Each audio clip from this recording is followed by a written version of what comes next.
Hello everyone, this is Shweta Pandey. Welcome to step up academy. So students, आज के session में हम क्या पढ़ने वाले हैं ये बहुत ही इंटरेस्टिंग है और देखेंगे क्या पढ़ने वाले हैं। तो आ जाइए जल्दी से। चैप्टर नंबर 7 है Indian politics, recent trends and development. और इसी चैप्टर के साथ हमारा वन शॉट वीडियो कंप्लीट हो जाएगा, सिलेबस कंप्लीट हो जाएगा और आप लोग प्रिपेयर्ड हो जाएंगे पूरी तरीके से एग्जाम के लिए। देखिए, ये सभी चैप्टर के जो वन शॉट रिवीजन है वो आपको स्टेप अप एकेडमी पर प्लेलिस्ट में प्रोवाइडेड हैं। आप जाके रिवीजन कर सकते हैं। कोई डाउट है तो कमेंट सेक्शन में पूछ सकते हैं। इन वन शॉट रिवीजन के थ्रू हमने पूरी कोशिश की है कि हम चैप्टर को एक शॉर्ट वीडियो में सम अप करें। इसी के साथ साथ जो भी चीज़ें इंपॉर्टेंट हैं वो आपको बता दें, कैसे आंसर्स लिखना है, कैसे फ्लो चार्ट्स के थ्रू हमने सारी चीज़ें याद की हैं। तो ज़्यादा टाइम ना लगाते हुए ये चैप्टर भी स्टार्ट करते हैं, कंप्लीट करते हैं और इसी के साथ आपका सिलेबस भी कंप्लीट हो जाएगा। तो सबसे पहले तो अगर हम बात करें Indian politics, recent trends and development की, तो कुछ न्यू एडिशन भी हुआ है न्यू सिलेबस के अकॉर्डिंग। वो सारी चीज़ें भी हम डिस्कस करेंगे। कॉपी पेन लेके आप लोग ज़रूर बैठें। जहाँ कहीं भी लग रहा है कि हाँ ये इंपॉर्टेंट है तो उस चीज़ को नोट डाउन कर लीजिए। तो सबसे पहले यहाँ पे दिया गया है कॉन्टेक्स्ट ऑफ द 1990s। यहाँ पे हमें बताया गया है कि लास्ट चैप्टर में हमने पढ़ा कि इंदिरा गांधी जी के एसेसिनेशन के बाद प्राइम मिनिस्टर कौन बनते हैं? राजीव गांधी जी। ठीक है, और राजीव गांधी जी यहाँ पे प्राइम मिनिस्टर बनते हैं और ये मतलब इनके थ्रू, इनकी लीडरशिप के थ्रू हम देखते हैं कि Congress to a massive victory in the Lok Sabha elections, जो कि इमीडिएटली होते हैं after 1984। As the decade of the 80s came to a close, जैसे ही 80s का decade close आता है, कंट्री 5 डेवलपमेंट्स को विटनेस करती है। ठीक है ना, that were to make a long lasting impact on our politics, जो हमारी पॉलिटिक्स पर लॉन्ग लास्टिंग इम्पैक्ट्स डालने वाले थे। तो इसी के साथ अगर हम आगे बढ़ें और देखें तो सबसे पहला crucial, first the most crucial development इस पीरियड का कौन सा था? वो था defeat of the Congress party. Congress party का हारना इलेक्शंस में, कब? जो कि 1989 में हुए थे। पार्टी जो कि 415 सीट्स में से ज़्यादा, मतलब उसमें से ज़्यादा सीट्स जीती थी 1984 में, वो रिड्यूस होके कहाँ आ जाती है? 197 पर इन दिस इलेक्शन। मतलब ऐसे समझो, the party that had won as many as 415 seats in the Lok Sabha in 1984, ये रिड्यूस होके आती है 197 पर, कब? 1989 में। और इसी के साथ अगर हम देखें तो Congress improved its performance and came back to power soon after the midterm elections held in 1991। और फिर से जैसे ही midterm elections होते हैं 1991 में, कांग्रेस अपनी काफ़ी improved performance के साथ पावर में आ जाती है, came back to power soon। ठीक है ना, the Congress improved its performance and came back to power soon। ठीक है, मतलब समझ में आया। अब इसके आगे अगर हम देखें, लेकिन जो इलेक्शंस थे 1989 के, ये मार्क्ड करते हैं end of what political scientist have called the Congress system. यहाँ पे हमने देखा कि किस तरीके से कांग्रेस सिस्टम की एंडिंग हुई 1989 में। भले ही मिड टर्म में 1991 में काफ़ी अच्छा परफॉर्मेंस रहता है कांग्रेस का। टू बी श्योर, जो कांग्रेस है एक इम्पॉर्टेंट पार्टी रही है कंट्री को, उसने रूल भी किया है more than other party even in this period since 1989। But एक जो काइंड ऑफ सेंट्रलिटी थी, जो सेंटर में था, जो केंद्र था, कहते थे ना कि सेंटर कांग्रेस है, अर्लियर जो ये इंजॉयड कर रही थी, ये कहीं ना कहीं तक लॉस्ट हो गया, enjoyed in the party system. अब सेकेंड डेवलपमेंट की अगर हम बात करें तो सेकेंड डेवलपमेंट था rise of the Mandal issue in national politics. इसमें हमने देखा कि मंडल इशू का काफ़ी ज़्यादा राइज हुआ नेशनल पॉलिटिक्स में। This followed the decision by the new national front government in 1990। और ये कैसे फॉलोड हो रहा था? जो कि एक डिसीजन था नेशनल फ्रंट गवर्नमेंट का 1990 में to implement the recommendation of the Mandal commission. और इम्प्लीमेंटेशन करें recommendation of the Mandal issue या मंडल कमीशन, क्या था वो? Recommendation that jobs in central government should be reserve for the other backward classes. इसमें कहा गया कि अदर बैकवर्ड क्लासेस के लिए जॉब रिजर्व की जाए सेंट्रल गवर्नमेंट में। ये मंडल कमीशन का रिकमेंडेशन था और दैट फॉलोड, ये फॉलोड किसने किया? Decision by the new national front government in 1990। और इसी की वजह से अब जैसा कि हम जानते हैं जब भी कोई चीज़ इस्टेब्लिश होती है तो उसकी क्रिटिकली एनालाइज, मतलब क्रिटिकल एनालाइज होता है। कुछ पॉजिटिव्स बताते हैं, कुछ निगेटिव्स बताते हैं और कुछ कंक्लूजन पर आते हैं। तो इसी तरीके से देखा गया कि वायलेंट एंटी मंडल प्रोटेस्ट होता है in different parts of the country में। और ये डिस्प्यूट किसके बीच में रहता है? तो डिस्प्यूट ऑब्वियस है, एक सपोर्टर होंगे और एक ओपोनेंट्स होंगे। तो ओबीसी रिजर्वेशंस के जो सपोर्टर्स थे, ओपोनेंट्स थे, इनके बीच में ये प्रोटेस्ट होता है जिसे कहा गया Mandal issue, and was to play an important role in shaping politics since 1989। और इसका सबसे ज़्यादा इम्पॉर्टेंट रोल प्ले किया है पॉलिटिक्स को शेप करने में 1989 से। फिर थर्ड अगर हम बात करें, सबसे पहले तो हमने देख लिया कांग्रेस के बारे में, इलेक्शंस की कैसे हारी कांग्रेस, कैसे लॉस्ट किया काइंड ऑफ सेंट्रलिटी। दूसरा हमने देखा मंडल इशू। थर्ड जो था वो था economic policy followed by the various governments took a radically different turn. जो इकोनॉमिक पॉलिसी फॉलो कर रहे थे वेरियस गवर्नमेंट, ये भी एक रेडिकली डिफरेंट टर्न लेते हैं। और इसे कहा गया initiation of the structural adjustment programme या फिर द न्यू इकोनॉमिक रिफॉर्म्स। जैसा कि हम सभी जानते हैं, अभी भी हम बात करते हैं न्यू इकोनॉमिक पॉलिसी की। ये स्टार्ट किसने किया था? ये स्टार्ट किया था राजीव गांधी ने। और ये जो चेंजेस थे ये सबसे पहले विजिबल कब हुए? इकोनॉमिक पॉलिसी हम कब पढ़ते हैं? 1991 में, अगर आपने ध्यान दिया हो तो, बट अगर नहीं दिया है तो अब पढ़ लो।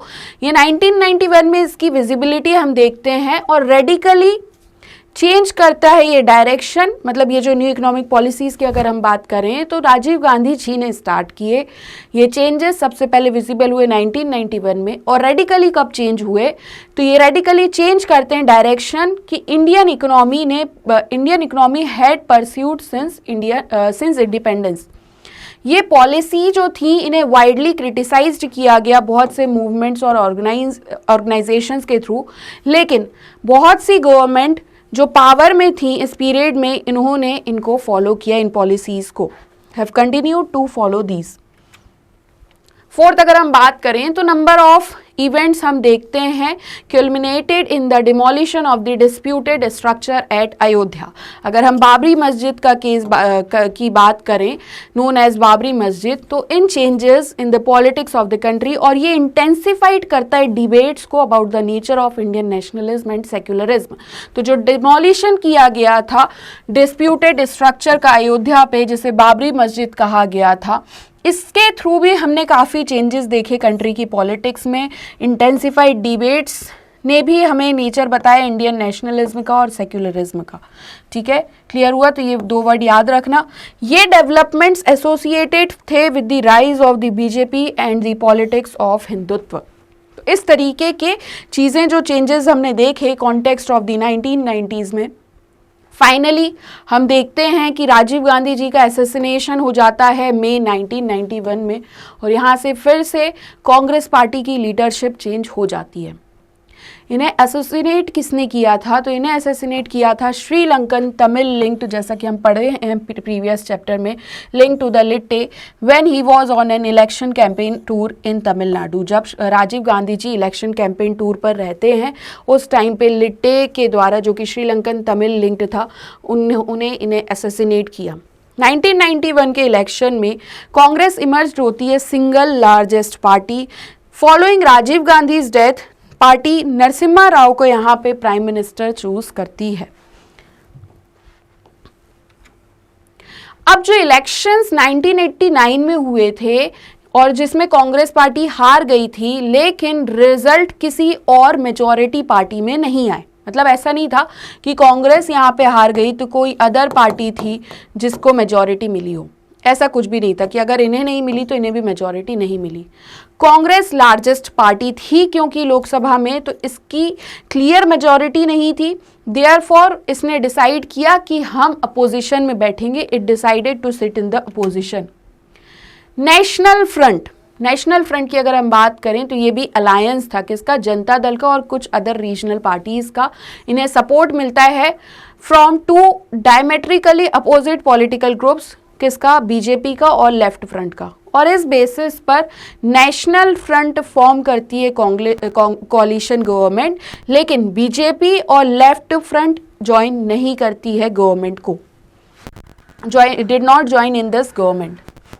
अब एरा ऑफ कॉलिशंस अगर हम पढ़ें तो सबसे पहले हमको समझना होगा डिक्लाइन ऑफ कांग्रेस। जैसे ही कांग्रेस पार्टी हारती है, एंड होता है कांग्रेस डोमिनेंस का over the Indian party system. क्या हम एक चीज और डिस्कशन करें कि restoration of the Congress system, जैसे कि अभी न्यू सिलेबस के अकॉर्डिंग नहीं है, बट रिस्टोरेशन के बारे में हम पढ़ते हैं कांग्रेस सिस्टम के बारे में।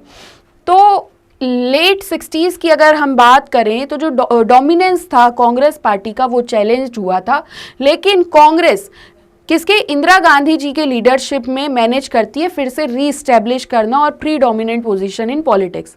फिर अगर हम देखें तो 90s में भी ये फिर से अनदर चैलेंज आता है प्री डोमिनेंट पोजीशन का ऑफ द कांग्रेस, और यहाँ पे did not however mean the emergence of any other single party to fill in its place. लेकिन फिर से वही चीज़ होती है, अगर जो प्रीवियस चैप्टर की बात कही है कि जब कांग्रेस फिर से लॉस्ट कर देती है अपनी सेंट्रल काइंड, तो वहाँ पे क्या होता है? इंदिरा गांधी जी से रीइस्टेब्लिश करती हैं प्री डोमिनेंसी पोजीशन। बट फिर से एक और बार ये चैलेंज देखने को मिला, और इसमें ये देखा कि कांग्रेस ने भले ही अपना लॉस किया है मेजॉरिटी, बट कोई अदर पार्टी उसे रिप्लेस नहीं कर पाई। 10 फिर यहाँ पे क्या होता है? Era of multi party system begin, multi party system का एरा स्टार्ट होता है। Large number of political parties हमेशा कॉन्टेस्ट करती हैं इलेक्शंस में हमारी कंट्री में, जैसा कि हम जानते हैं। हमारी पार्लियामेंट हमेशा रिप्रेजेंटेटिव्स कहाँ से लेके आती है? फ्रॉम सेवरल पॉलिटिकल पार्टीज, हमने क्लास 11th में पढ़ा हुआ है। 1989 के बाद क्या होता है?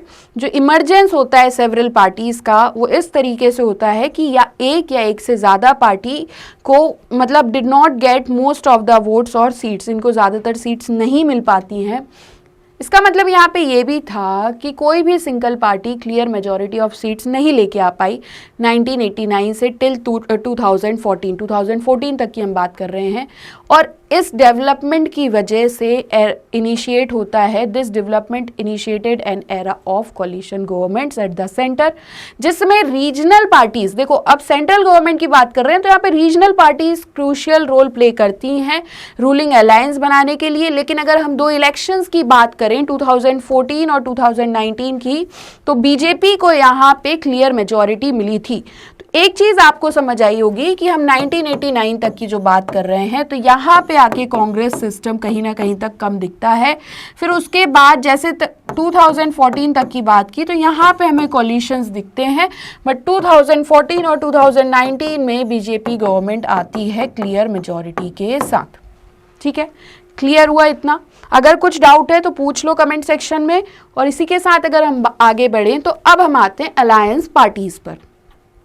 अगर हम 90s की बात करें तो 90s में भी हमें इमरजेंस दिखता है पावरफुल पार्टीज का, और जो मूवमेंट्स हैं यहाँ कुछ मिस्टेकन है, ठीक है, जो मूवमेंट्स हैं जो रिप्रेजेंट किए गए हैं दलित को और बैकवर्ड कास्ट को, अदर बैकवर्ड क्लासेस और ओबीसीज, बहुत सी पार्टीज रिप्रेजेंट करती हैं powerful regional assertion as well. ये पार्टी इंपॉर्टेंट रोल प्ले करती हैं यूनाइटेड फ्रंट गवर्नमेंट में, जो पावर में आती है 1996 में। तो अलायंस पॉलिटिक्स में इसी के आगे हम देखें तो जो यूनाइटेड फ्रंट था वो भी सिमिलर था नेशनल फ्रंट ऑफ 1989 का, क्योंकि यूनाइटेड फ्रंट में भी अगर हम देखें और नेशनल फ्रंट में अगर हम आए तो इसमें जनता दल थी और सेवरल रीजनल पार्टी थी। बट इस टाइम पे क्या होता है, बीजेपी सपोर्ट नहीं करती है गवर्नमेंट को। यहाँ पे यूनाइटेड फ्रंट को कौन सपोर्ट करता है? Congress, supported by the Congress. ये चीज़ दिखाती है कि किस तरीके से अनस्टेबल है पॉलिटिकल इक्वेशंस वर। ठीक है, अब क्वेश्चन अगर आ जाए तो यहाँ से इससे पहले जो हमने पढ़ा ये सारी चीज़ें हमें बतानी है। उसके बाद अगर हम देखें तो 1989 में लेफ्ट और बीजेपी दोनों सपोर्ट करती हैं नेशनल फ्रंट गवर्नमेंट को, मतलब कि both the left and BJP ये किसको सपोर्ट कर रही हैं? नेशनल फ्रंट को। ठीक है, नेशनल फ्रंट गवर्नमेंट को, क्योंकि वो चाहते थे कि कांग्रेस पावर में ना रहे और इसलिए उन्हें सपोर्ट करना पड़ा। ऐसा होता है ना, कभी कभी हम कहते हैं यार इससे हमारी दुश्मनी है या हम इसको पावर में नहीं देखना चाहते, तो हमारा उससे जो थोड़ा कम दुश्मन है उसके साथ हम मिल जाते हैं कि ये इंसान ना आए। उसी तरीके से यहाँ पे क्या होता है कि कांग्रेस को तो पावर में चाह नहीं रहे थे। 1996 में लेफ्ट फिर कंटिन्यू रखती है नॉन कांग्रेस गवर्नमेंट को सपोर्ट करना, लेकिन कांग्रेस भी इस टाइम पे but this time the Congress supported it. जैसे कि दोनों ही कांग्रेस और लेफ्ट क्योंकि चाहते थे अब बीजेपी को आउट ऑफ पावर में रखना। तो इस तरीके से कुछ चीज़ें देखने को हमें मिलती हैं अलायंस पॉलिटिक्स में, एरा ऑफ कोलिशंस में। बहुत टाइम तक ये सक्सीड नहीं हो पाए क्योंकि बीजेपी फिर से कंसोलिडेट करती है अपनी पोजीशन 1991 और 1996 के इलेक्शंस में। ये इमर्ज करता है लार्जेस्ट पार्टी को इन द 1996 इलेक्शन और गवर्नमेंट को इनवाइट किया जाता है गवर्नमेंट फॉर्म करने के लिए। बट बहुत सी पार्टीज अपोज करती हैं इसकी पॉलिसीज़ को और इस वजह से बीजेपी गवर्नमेंट मेजॉरिटी नहीं फिर से अचीव कर पाती है, सिक्योर कर पाती है इन दी लोकसभा में। फाइनली ये पावर में आते हैं by leading a coalition government from May 1998 to June 1999 और फिर से रीइलेक्ट होते हैं इन अक्टूबर 1999। अटल बिहारी वाजपेयी जी यहाँ पे प्राइम मिनिस्टर बनते हैं दोनों ही टाइम में, एनडीए गवर्नमेंट में भी, और जब इनकी गवर्नमेंट फॉर्म होती है 1999 में ये अपना कंप्लीट करते हैं अपना full term, completed it's full term. 1989 के इलेक्शंस के साथ एक लॉन्ग फेज देखने को मिलता है कोलिशन पॉलिटिक्स में, जो कि स्टार्ट होता है बिगिन इन इंडिया, और तब से 11 गवर्नमेंट्स रही हैं, 11 सरकारें, 11 गवर्नमेंट रही हैं केंद्र में, सेंटर में, जिसमें हमने या तो कोलिशन देखा या फिर माइनॉरिटी गवर्नमेंट्स ने सपोर्ट किया अदर पार्टीज को which did not join the government. अब इस न्यू फेज में कोई भी गवर्नमेंट फॉर्म हो सकती थी पार्टिसिपेशन के साथ या सपोर्ट के साथ किसी भी ऑफ मैनी रीजनल पार्टीज। और ये कहाँ पे अप्लाइड होता है, कहाँ पे हमें देखने को मिलता है, नेशनल फ्रंट में 1989, यूनाइटेड फ्रंट में हमें ये देखने को मिलता है 1996 में, 1997 में, और जो एनडीए था 1997 में। बीजेपी लेड अगर हम कोलिशन की बात करें तो 1998 रहा, फिर से एनडीए की बात की हमने 1999, यूपीए 2004 में और 2009 में। और ये जो ट्रेंड था, लेकिन ये चेंज हुआ कब, इन 2014। अब इस डेवलपमेंट को हम कनेक्ट करते हैं कि हमने अभी तक क्या लर्न किया, क्या सीखा।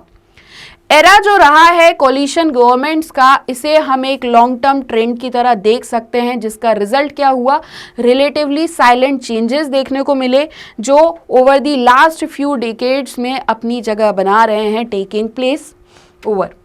अब चैप्टर 2 में हमने देखा कि Congress party, it was the Congress party itself, जिसका that was a coalition of different interest. हमने ये पढ़ा है ना अभी, हमने प्रीवियस चैप्टर, मतलब अगर चैप्टर 2 की बात करें तो हमने देखा था कि कांग्रेस में कोलिशन था डिफरेंट इंटरेस्ट का और डिफरेंट सोशल स्ट्रेटा और ग्रुप्स का, और ये राइज देता है टर्म कांग्रेस सिस्टम को। ठीक है, जैसा कि हम कोलिशन देख रहे हैं तो यहाँ पार्टीज का कोलिशन ना देखते हुए different interests and different social strata and groups का कोलिशन था। हमने चैप्टर 5 में ये भी पढ़ा कि स्पेशली 90s 60s की अगर हम बात करें तो बहुत से सेक्शंस कांग्रेस को छोड़ के चले जाते हैं और सेपरेट पॉलिटिकल पार्टीज बनाते हैं ऑफ देयर ओन। यहाँ से हमने काफ़ी रीजनल पार्टीज का भी राइज देखा 1977 के बाद। वाइल ये जो डेवलपमेंट्स थे कहीं ना कहीं तक कांग्रेस को वीक करते हैं, और क्योंकि they did not enable any single party to replace the Congress, और किसी सिंगल पार्टी को रिप्लेस मतलब नहीं करने देते हैं कांग्रेस को। और एक वन लॉन्ग टर्म डेवलपमेंट जो था वो था अदर बैकवर्ड क्लासेस का, ओबीसीज का rise as a political force. ये ओबीसी टर्म हम जानते ही हैं कि that is administrative, this refers to the administrative category other backward classes. ठीक है, तो political rise of other backward classes हम डिस्कस कर रहे हैं यहाँ से। अब ये कम्युनिटीज होती हैं अदर देन एससी और एसटी जो सफ़र करती हैं फ्रॉम एजुकेशनल और सोशल बैकवर्डनेस। ऐसे समझ लो कि एजुकेशन नहीं मिल पा रहा है और सोशल बैकवर्डनेस देखने को मिल रही है। These are also referred to as backward caste, और इन्हीं को हम बैकवर्ड कास्ट भी बोलते हैं। हमने चैप्टर 6 में नोटिस किया था कि जो सपोर्ट था कांग्रेस का among many sections of the backward caste had declined. तो ये चीज़ हमने ऑब्जर्व की थी। ये एक स्पेस क्रिएट कर देती है किसके लिए, नॉन कांग्रेस पार्टीज के लिए, जो और ज़्यादा सपोर्ट ड्रू कर रहे थे इन कम्युनिटीज से, मतलब जिन्हें ज़्यादा सपोर्ट मिल रहा था। अगर हम राइज ऑफ दीज पार्टीज देखें, इन पार्टीज का राइज देखें, तो सबसे पहले हम पॉलिटिकल एक्सप्रेशन देखेंगे नेशनल लेवल पर in the form of Janata party government in 1977। बहुत से जो कॉन्स्टिट्यूएंट्स थे जनता पार्टी के, जैसे कि भारतीय क्रांति दल है, संयुक्त सोशलिस्ट पार्टी है, इनके पास पावरफुल रूरल बेस था, एक ग्रामीण बेस अगर हम देखें तो ये सबसे ज़्यादा था। और इसमें से कुछ सेक्शंस कहाँ से थे, ओबीसी से थे, ऑफ दी ओबीसी। अब मंडल इंप्लीमेंटेड की अगर हम बात करें, जो कि अभी हमने पढ़ा, तो 1980s में जनता दल क्या करती है, एक साथ आके एक सिमिलर कॉम्बिनेशन लेके आती है पॉलिटिकल ग्रुप का, जिसके पास स्ट्रॉन्ग सपोर्ट होता है ओबीसी से। जो डिसीजन था नेशनल फ्रंट गवर्नमेंट का, मंडल कमीशन के रिकमेंडेशंस को इम्प्लीमेंट करना, ये भी फिर हेल्प करता है पॉलिटिक्स में other backward classes, shaping the politics of other backward classes. जो एक इंटेंस नेशनल डिबेट देखने को मिलता है for and against reservation in jobs, जो कि made people from the OBCs communities more aware of this identity. ऐसे समझो इंटेंस नेशनल डिबेट देखा गया फॉर और अगेंस्ट, मतलब या तो इस चीज़ के फेवर में या अगेंस्ट में, जो कि था reservation in jobs made people from the OBC communities, ये भी ज़्यादा अवेयर थे इस आइडेंटिटी को लेके। और ये चीज़ हेल्प करती है जो मोबिलाइज करना चाहते थे इन ग्रुप्स को इन पॉलिटिक्स। ये पीरियड में अगर हम देखें तो हमने इमरजेंस देखा काफ़ी पार्टीज़ का, जिसके थ्रू हमने बेटर अपॉर्चुनिटीज़ देखी ओबीसीज के लिए एजुकेशन में, एम्प्लॉयमेंट में। और एक क्वेश्चन यहाँ पे राइज होता है क्या, share of power, and also raise the question of the share of power enjoyed by the OBCs. ये लगभग हमें कुछ चीज़ें कंटिन्यूटी में देखने को मिलती है।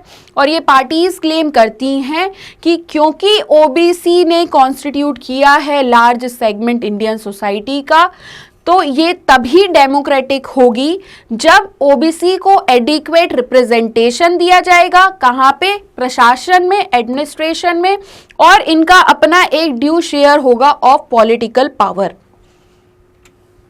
1980s की अगर हम बात करें तो यहाँ पे हम आते हैं पॉलिटिकल फॉलआउट्स पढ़ेंगे। तो 1980s में हमने political organisation of the Dalits का भी राइज देखा।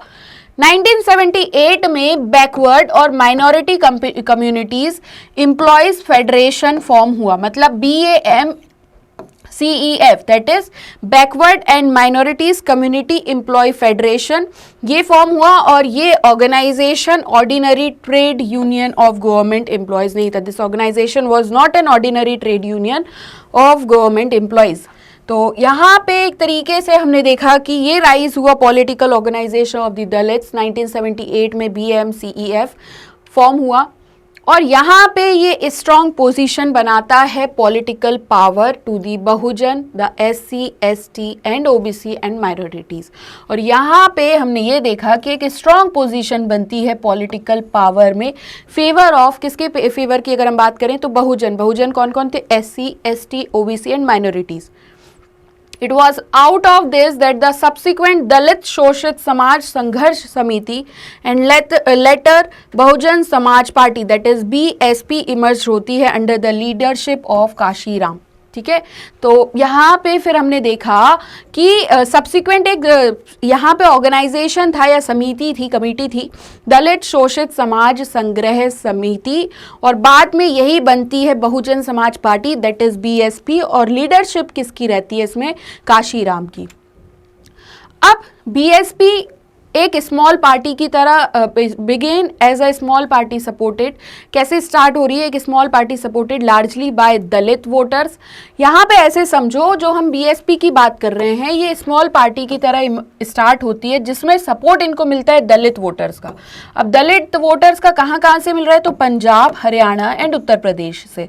ठीक है, बट इन 1989 और 1991 के इलेक्शंस में यहाँ पे इसे एक ब्रेक थ्रू मिलता है उत्तर प्रदेश में, और ये पहली बार की बात थी कि इंडिपेंडेंट इंडिया में पॉलिटिकल पार्टी को सपोर्ट किया है मेनली दलित वोटर्स ने, और this kind of political success achieve किया गया। तो 1989 और 1991 में हमने ये देखा। इनफैक्ट अगर हम बीएसपी की और बात करें तो काशी राम जी के लीडरशिप में इसे एनविसेज्ड किया गया एक ऑर्गेनाइजेशन की तरह, जो कि बेस्ड था ऑन प्रैग्मेटिक पॉलिटिक्स। अब जैसे पार्टी स्टैब्लिश हुई है, सपोर्ट भी मिल रहा है, लेकिन इसको कॉन्फिडेंस कहाँ से मिल रहा है? तो इसको कॉन्फिडेंस मिलता है एक फैक्ट से कि जो बहुजन्स हैं, मतलब SC, ST, OBC और रिलीजियस माइनॉरिटीज, ये majority of the population constitute करते हैं और एक फॉर्मिडेबल पॉलिटिकल फोर्स था on the strength of their numbers. Since then BSP emerge होती है एक मेजर पॉलिटिकल प्लेयर की तरह इन द स्टेट, और गवर्नमेंट में भी रहती है on more than one occasion. इसका स्ट्रॉन्गेस्ट सपोर्ट जो था वो अभी भी दलित वोटर्स से आ रहा था, लेकिन इसका सपोर्ट अब वेरियस अदर सोशल ग्रुप्स में भी फैल चुका था। ठीक है, इंडिया के बहुत से पार्ट में दलित पॉलिटिक्स और ओबीसी पॉलिटिक्स डेवलप्ड हुए हैं इंडिपेंडेंटली और अब एक दूसरे के कंपटीशन के साथ भी विथ ईच अदर। ठीक है, अब कम्युनलिज्म, सेक्युलरिज्म और डेमोक्रेसी अगर हम बात करें तो जो अदर लॉन्ग टर्म डेवलपमेंट रहा है इस पीरियड में वो था राइज ऑफ पॉलिटिक्स, जो कि बेस्ड था रिलीजियस आइडेंटिटी पर। ठीक है, leading to a debate about secularism और डेमोक्रेसी, जहां पे हमें सेक्युलरिज्म और डेमोक्रेसी का डिबेट दिखता है, क्योंकि बात आ गई है अब किसकी, रिलीजियस आइडेंटिटी की। इमरजेंसी के आफ्टरमैथ में भारतीय जनसंघ भी इमर्ज होती है इन द जनता पार्टी, ये भी हमने पढ़ा है प्रीवियस चैप्टर में। और जनता पार्टी के फॉल के बाद, इसके ब्रेकअप के बाद, जो अर्स्टवाइल सपोर्टर थे, the supporters of erstwhile Jansangh, ये बना देते हैं BJP, that is Bharatiya Janata party in 1980।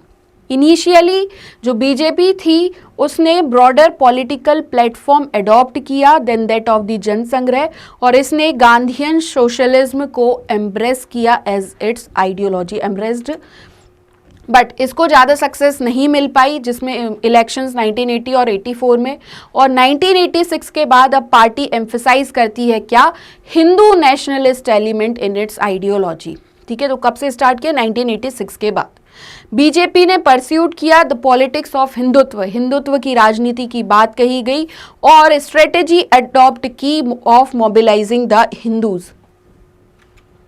Hindutva, अब अगर हम बात हिंदुत्व की करें तो लिटरली मीन्स क्या है इसका मतलब है Hinduness, and was defined by originator, और इसके जो ओरिजिनेटर थे उन्होंने डिफाइन किया था, that was V D. Savarkar as the basis of Indian in his language also Hindu. इन्होंने एक बेसिस ऑफ इंडियन की तरह जो डिफाइन किया है in his language also Hindu nationhood. इसका बेसिकली मतलब है कि members of the Indian nation, Hindutva मतलब कि इंडियन नेशन, भारत राष्ट्र के सदस्य, members of Indian nation, everyone must not only accept India, हर एक व्यक्ति इंडिया को ही एक्सेप्ट नहीं करे एज देयर फादरलैंड की तरह, पितृभू जैसे कहते हैं, but also as their holy land की तरह भी बात करें, एक्सेप्ट करें, दैट इज पुण्यभू। इन्होंने इस चीज के बारे में डिस्कशन किया। हिंदुत्व के जो बिलीवर्स हैं, जो हिंदुत्व में विश्वास रखते हैं, वो आर्ग्यू करते हैं कि स्ट्रॉन्ग नेशन, एक बहुत स्ट्रॉन्ग नेशन कब बिल्ड होगा, जब जो हमारे आधार हैं, जो बेसिस होंगे स्ट्रॉन्ग के और यूनाइटेड नेशनल कल्चर के, on the basis of a strong and United national culture, मतलब कि जो राष्ट्र में संस्कृति है, जो नेशनल कल्चरल हो, वो स्ट्रॉन्ग हो और यूनाइटेड हो, एकता के साथ हो। एक चीज और ये मानते हैं कि इंडिया के केस में हिंदू कल्चर ही इस चीज को बेस प्रोवाइड कर सकता है। अगर हम दो डेवलपमेंट की बात करें अराउंड 1986, ये सेंट्रल बनते हैं to the politics of BJP as a Hindutva party.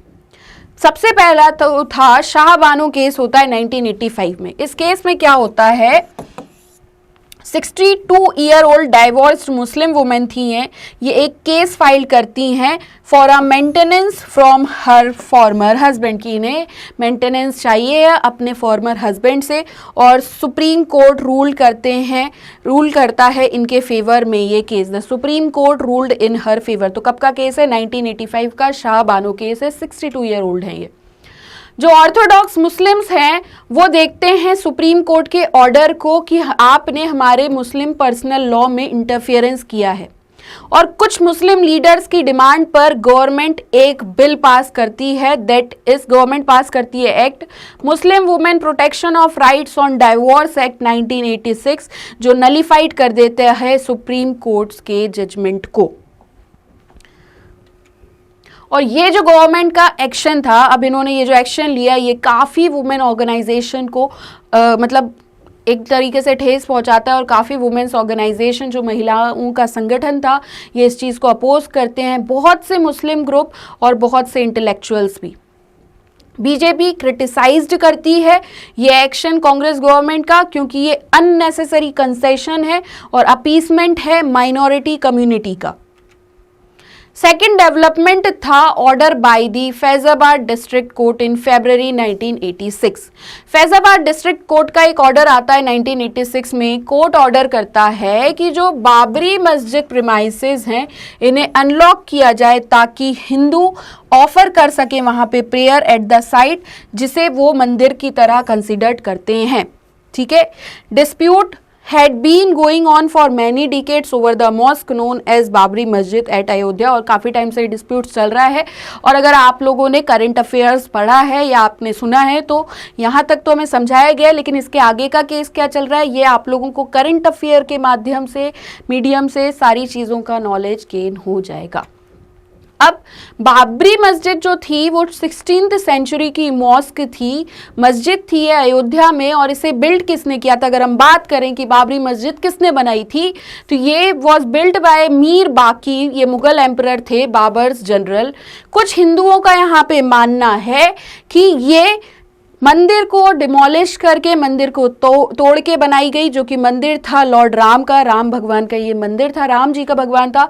In what is believe to be his birth place, मतलब ऐसा ही है कि यहाँ पे हिंदुओं का मानना है कि लॉर्ड राम की बर्थ प्लेस है, और यहाँ पे ये जो मंदिर हमने बनाया था उसको तोड़ के इन्होंने उस पर मस्जिद बनाई। ये डिस्प्यूट एक कोर्ट केस का फॉर्म ले लेता है और फिर बहुत डिकेड्स तक चलता है, मैनी डिकेड्स। अयोध्या डिस्प्यूट की जो हम बात कर रहे हैं यहाँ पे, एक सेकेंड, यहाँ पे हमने स्टार्ट किया, ठीक है, तो हम कंटिन्यूटी में ही अगर हम देखें तो लेट 1940s में जो मस्जिद थी उसे लॉक किया गया as the matter was with the court, क्योंकि ये मैटर कोर्ट के साथ था। एज सून एज जैसे ही जो लॉक थे बाबरी मस्जिद के ओपन हुए, मोबिलाइजेशन स्टार्ट हो जाता है दोनों तरफ से। बहुत से हिंदू और मुस्लिम संगठन ट्राई करते हैं कि वो मोबिलाइज करें अपनी कम्युनिटीज़ को इस क्वेश्चन पे। सडनली ये लोकल डिस्प्यूट एक मेजर नेशनल क्वेश्चन बन जाता है और फिर से कम्युनल टेंशंस बन जाती हैं। बीजेपी इस इशू को सबसे बड़ा इलेक्टोरल और पॉलिटिकल प्लैंक बनाती है, और इसी के साथ अदर ऑर्गेनाइजेशंस, जैसे कि अगर हम आरएसएस की बात करें, वीएचपी विश्व हिंदू परिषद की बात करें, द विश्व हिंदू परिषद वीएचपी, ये कन्वेंट करते हैं एक सीरीज ऑफ सिंबॉलिक और मोबिलाइजेशनल प्रोग्राम्स। और ये जो लार्ज स्केल मोबिलाइजेशन होता है ये सरचार्ज करता है एटमॉस्फेयर को और बहुत से many instances of communal violence को। और इसी ऑर्डर में BJP in order to generate public support को बीजेपी चाहती है यहाँ पे, और एक मैसिव मार्च निकालते हैं जिसे कहते हैं Rath Yatra from Somnath in Gujarat to Ayodhya in UP. अब डिमोलिशन एंड आफ्टर की अगर हम बात करें तो दिसंबर 1992 में जो ऑर्गेनाइजेशंस सपोर्ट कर रहे थे मंदिर का कंस्ट्रक्शन, ये एक कर सेवा ऑर्गेनाइज करते हैं, मतलब कि ये वॉलेंटरी सर्विस होगी बाय द डिवोटीज राम मंदिर बनाने के लिए। ये सिचुएशन और ज़्यादा टेंस होती है पूरी कंट्री में, specially at Ayodhya. Supreme court order करता है कि स्टेट गवर्नमेंट टेक केयर करे इस डिस्प्यूट का, डिस्प्यूट साइट का, कि ये एंडेंजर्ड ना हो। हाउएवर थाउजेंड्स ऑफ पीपल, हजारों लोग यहाँ पे गैदर्ड होते हैं पूरी कंट्री से अयोध्या में। कब? 6 दिसंबर 1992 को, और डिमोलिश कर दी जाती है मस्जिद एंड डिमोलिश्ड द मॉस्क। ये न्यूज़ क्लैश लेके आती है हिंदू और मुस्लिम के बीच में in many parts of the country, और वायलेंस देखने को मिलता है मुंबई में जनवरी 1993 में, और ये ओवर 2 वीक्स तक कंटिन्यूड होता है, कंटिन्यूड ओवर 2 वीक्स। ये जो इवेंट था अयोध्या पे, ये एक सीरीज थी ऑफ अदर डेवलपमेंट्स की। स्टेट गवर्नमेंट बीजेपी के साथ as the ruling party dismissed करती है, was dismissed by the centre, और इसी के साथ अदर स्टेट जहां पे बीजेपी पावर में थी ये भी अंडर प्रेसिडेंट रूल में आ जाती है। ये a case against the chief minister of Uttar Pradesh was registered in the supreme court for contempt of court. अब यहाँ पे एक केस रजिस्टर्ड होता है उत्तर प्रदेश के मुख्यमंत्री चीफ मिनिस्टर के अगेंस्ट में सुप्रीम कोर्ट में कंटेम्प्ट ऑफ कोर्ट के लिए, क्योंकि इन्होंने since he had given an undertaking that the dispute structure will be protected, क्योंकि इन्हें एक अंडरटेकिंग दी गई थी कि जो डिस्प्यूटेड स्ट्रक्चर है इसे प्रोटेक्ट किया जाएगा। बीजेपी ऑफिशियली एक्सप्रेस करती है regret over the happenings at Ayodhya. Central government एक कमीशन अपॉइंट करती है कि इन्वेस्टिगेट कीजिए सर्कमस्टेंसेस में जिसकी वजह से डिमोलिशन हुआ है मस्जिद का, मॉस्क का। बहुत सी पॉलिटिकल पार्टी इस चीज़ को कंडेम्ड करती हैं, डिमोलिशन को, और डिक्लेयर करती हैं कि ये हमारी धर्मनिरपेक्षता के सिद्धांतों के विपरीत था, मतलब कि that this was against the principles of secularism.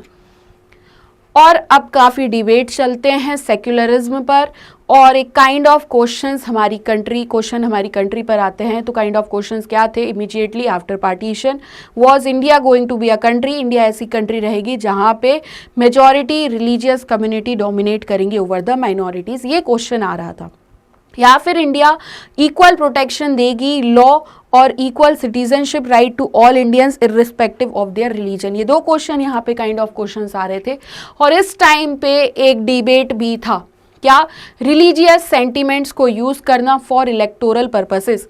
India की डेमोक्रेटिक पॉलिटिक्स की हम बात करें तो ये बेस्ड है प्रीमाइस ऑफ दैट ऑल सभी रिलीजियस कम्युनिटी फ्रीडम एंजॉय करें, जो वो पार्टी ज्वाइन करना चाहती हैं वो पार्टी ज्वाइन करें, जिस पार्टी को वोट करना चाहते हैं उस पार्टी को ज्वाइन करें, और वहाँ कोई भी कम्युनिटी बेस्ड पॉलिटिकल पार्टीज नहीं होंगी। ये जो डेमोक्रेटिक एटमॉस्फेयर था कम्युनल एमिटी का, ये काफ़ी चैलेंजेस फेस करता है 1984 से। जैसा हमने चैप्टर 8 में पढ़ा था कि 1984 में एंटी सिख रियॉट्स होते हैं। फरवरी और मार्च 2002 में सिमिलर वायलेंस देखने को मिलता है, broke out against the Muslims in Gujarat. तो ये जो इस तरीके के वायलेंस हैं माइनॉरिटी कम्युनिटी के अगेंस्ट में और बिटवीन टू कम्युनिटीज़, ये कहीं ना कहीं तक क्रिएट हैं। अब इसी के बाद हम देखेंगे गुजरात रियॉट्स पे। तो हम इसमें कम्युनलिज्म, सेक्युलरिज्म और डेमोक्रेसी में देख रहे हैं कि फरवरी और मार्च 2002 में लार्ज स्केल वायलेंस देखने को मिलता है गुजरात में।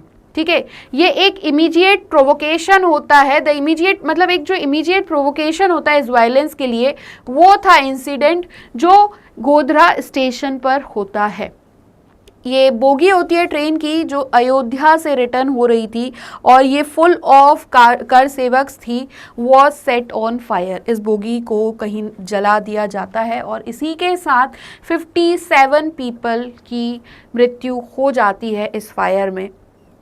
इसमें सस्पेक्ट किया जाता है कि मुस्लिम्स के इसमें मतलब एक्शन थे या हैंड्स ऑफ मुस्लिम थे in setting fire to the bogie, और लार्ज स्केल वायलेंस होता है मुस्लिम्स के अगेंस्ट में in many parts of Gujarat from the next day.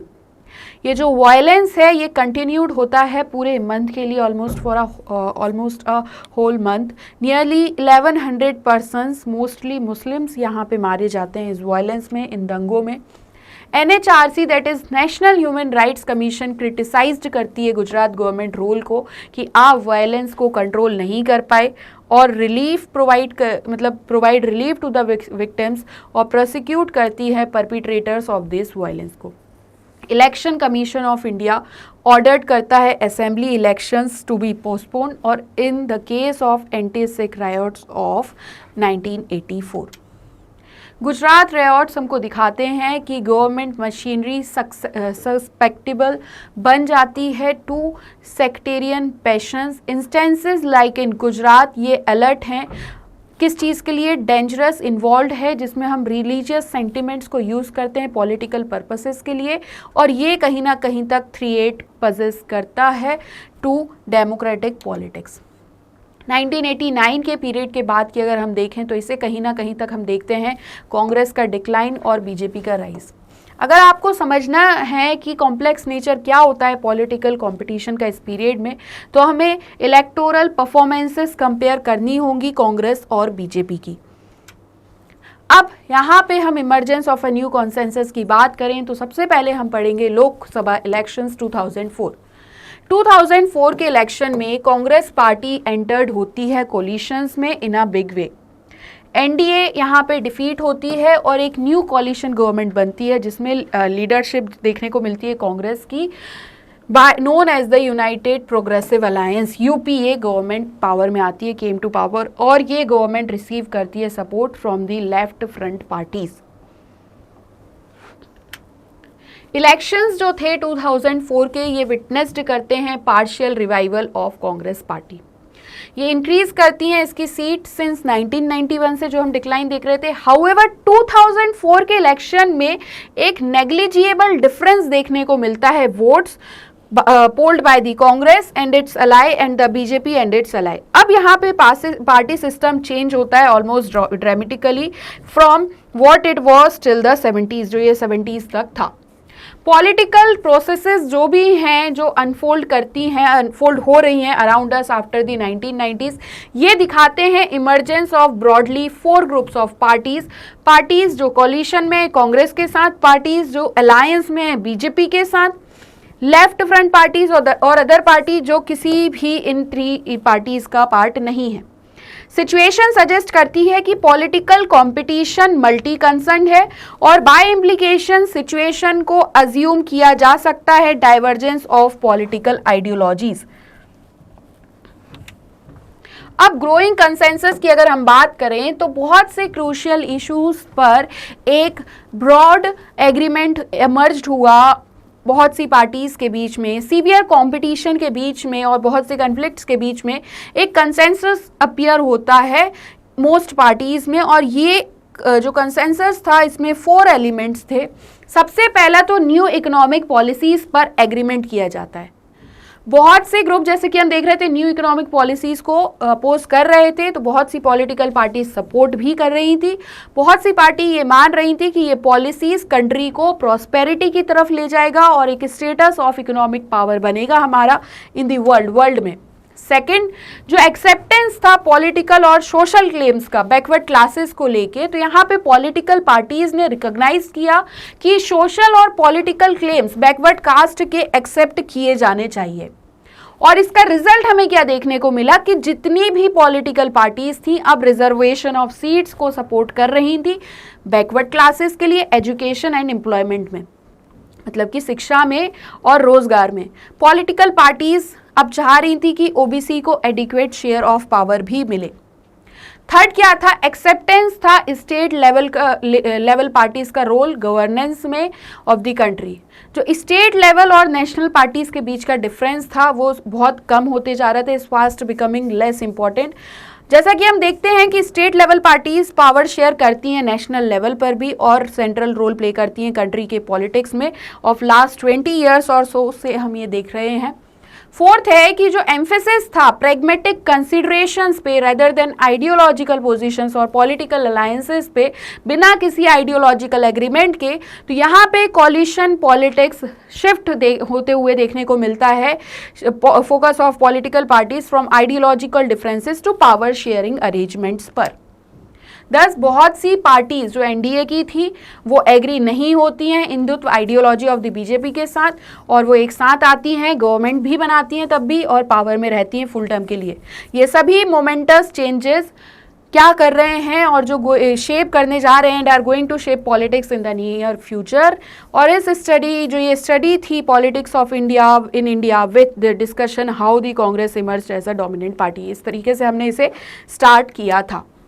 और इस सिचुएशन से अब हम एक सिचुएशन पे आए हैं कि एक बहुत ज़्यादा मोर कॉम्पिटिटिव पॉलिटिक्स है, बट पॉलिटिक्स जो कि बेस्ड है सर्टन इम्प्लिसिट एग्रीमेंट पे among the main political actors. अब even as political parties act within the sphere of this consensus, बहुत से पॉपुलर मूवमेंट्स हैं, ऑर्गेनाइजेशंस हैं जो साथ साथ चलते जाते हैं और आइडेंटिफाई करते हैं new forms, visions and pathways of development को। इश्यूज़ की अगर हम बात करें आज की डेट में तो पॉवर्टी है, डिस्प्लेसमेंट है, मिनिमम वेजेस हैं, लाइवलीहुड है, सोशल सिक्योरिटी है, ये आज भी पॉलिटिकल एजेंडा में रखे जाते हैं पीपल्स मूवमेंट्स के थ्रू, जो स्टेट को रिमाइंड कराते हैं उसकी रिस्पॉन्सिबिलिटी। सिमिलरली जस्टिस और डेमोक्रेसी के इशू भी कहीं ना कहीं तक वॉइस्ड किए जाते हैं लोगों के द्वारा in terms of class, caste, gender and regions. तो जस्टिस और डेमोक्रेसी की भी कहीं ना कहीं हमें मूवमेंट देखने को मिलते हैं या वॉइस सुनने को मिलती है। हम प्रिडिक्ट तो नहीं कर सकते कि फ्यूचर ऑफ डेमोक्रेसी क्या होगा। हमें एक चीज ये पता है कि जो डेमोक्रेटिक पॉलिटिक्स है इंडिया में is here to stay in India, India में रहेगी और ये अनफोल्ड करेगी कंटिन्यूअस चेंजेस के साथ of some of the factors जो इस चैप्टर में मेंशन है, factors mention in this chapter.